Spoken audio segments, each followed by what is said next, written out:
একজন মানুষ কি ইবাদত করতে বাধ্য? এ ব্যাপারে পবিত্র কোরআন কি বলে? জি, এটি আমার লেখা। এটি আমি যে বই লিখি তার বইয়ের একটি পাতার অংশবিশেষ আমি লিখেছি গত শুক্রবারে। এটি নিয়ে ইনশাল্লাহ আজকে আপনাদের সঙ্গে কথা বলবো যে একজন মানুষ সত্যিকার অর্থে ইবাদত করতে বাধ্য কি না। জি না, একজন মানুষ সত্যিকার অর্থে ইবাদত করতে বাধ্য নয়। শুধু মানুষ নয়, মানুষ এবং জিন ইবাদত করতে বাধ্য নয়। এবার আমি একটি বর্ণনা দিলে আপনারা ক্লিয়ার হয়ে যাবেন। ধরুন একটি সরকারি রাস্তা হবে অথবা একটি সরকারি বিল্ডিং হবে। এখানে এই বিল্ডিং অথবা রাস্তাটাকে কন্ট্রাক্টর দেওয়া হচ্ছে, তার 20% অগ্রিম সুদ করা হচ্ছে এবং কন্ট্রাক্টর সঙ্গে একটা ডিড হচ্ছে, সেটা হলো যে 1 বছরের মধ্যে রাস্তাটা অথবা এই বিল্ডিংটা করে দিতে হবে। আর যদি করে দিতে না পারেন তাহলে এর ডবল ড্যামেজ দিতে হবে।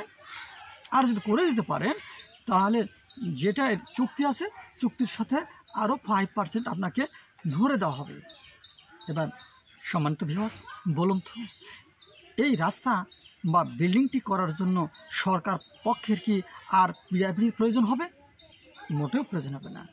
সুতরাং আল্লাহ সুবহানাহু ওয়া তাআলা মানুষ সৃষ্টি করে পৃথিবীতে ছেড়ে দিয়েছেন এবং নির্ধারিত সময়ের জন্য, অর্থাৎ নির্ধারিত সময় শেষে আমাদের ব্যাক করে যেতে হবে। এই যে ব্যাক করে যেতে হবে, এখানে 2টি জিনিস স্থির করা হয়েছে, একটি জান্নাত আর একটি জাহান্নাম। আল্লাহ সুবহানাহু ওয়া তাআলা এইভাবে বলেছেন, লা ইউকাল্লিফুল্লাহু নাফসান ইল্লা উসআহা লাহা মা কাসাবাত ওয়া আলাইহা মা ইকতাসাবাত। আল্লাহ সুবহানাহু ওয়া তাআলা সূরা বাকারা 2 নম্বর সূরার 286 নম্বর আয়াতে কারিমায় বলছেন, আল্লাহ তাআলা কাউকে তার নির্দেশ পালনে বাধ্য করেন না, কিন্তু ওহাই যাহা তার সামর্থ্য আছে সে সব ওহাই পাইবে যাহা সে স্বেচ্ছায় করে, এবং সে শাস্তি ওহাই পাইবে যাহা সে স্বেচ্ছায় করে। এবার নিশ্চয় বলছেন যে এখানে আল্লাহ সুবহানাহু ওয়া তাআলার পিড়াপিড়ির দরকার নেই। একটা বিশ্বাস রাখুন, একমাত্র মানুষ এবং জিন ব্যতিরেকে পৃথিবীর আল্লাহ সুবহানাহু ওয়া তাআলা যত সৃষ্টি আছে তারা ইবাদত করতে বাধ্য। তাই তো আল্লাহ সুবহানাহু ওয়া তাআলা বলছেন, লিল্লাহি মা ফিস সামাওয়াতি ওয়া মা ফিল আরদ মিন দাব্বাতিন ওয়া মালাইকাতুন ওয়া হুম লা ইস্তাকবিরুন। আল্লাহ সুবহানাহু ওয়া তাআলা সূরা নাহল 16 নম্বর সূরার 49 নম্বর আয়াতে কারিমায় বলছে, আসমান এবং জমিনের যা কিছু আছে এগুলো এবং ফেরেশতারা এগুলো আল্লাহ সুবহানাহু ওয়া তাআলাকে সিজদা করে। আর ফেরেশতারা অহংকার করে। কি বুঝলেন? সবাই করে।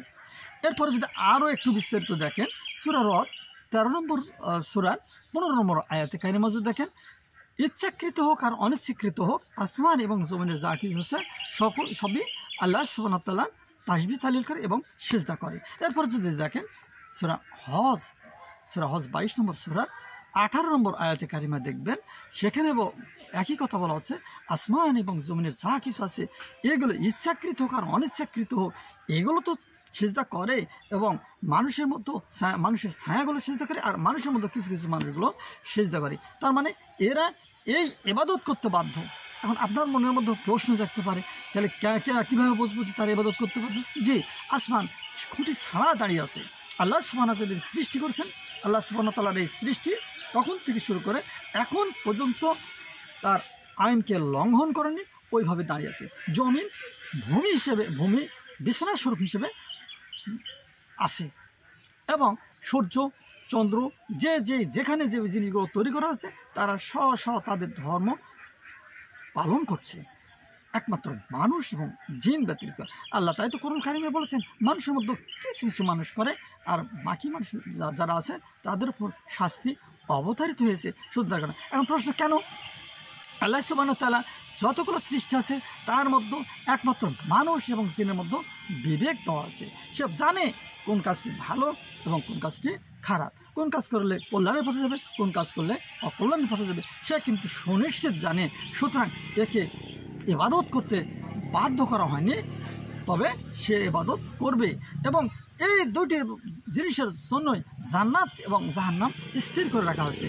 তাই আসুন, আপনি বাধ্য নয়, কিন্তু আমাদের খেলা শেষে যে পুরস্কারের ব্যবস্থা আছে আমরা দুনিয়ার জীবনে দেখি। আপনি কি মনে করেন মহান আল্লাহ সুবহানাহু ওয়া তাআলা আশরাফুল মাখলুকাত হিসেবে আপনাকে আমাকে সৃষ্টি করেছেন এখানে তামাশার ছলে? মোটেও নয়। আল্লাহ সুবহানাহু ওয়া তাআলা আমাদের তৈরি করেছেন, আমাদের জন্য জান্নাত এবং জাহান্নাম রেখেছেন।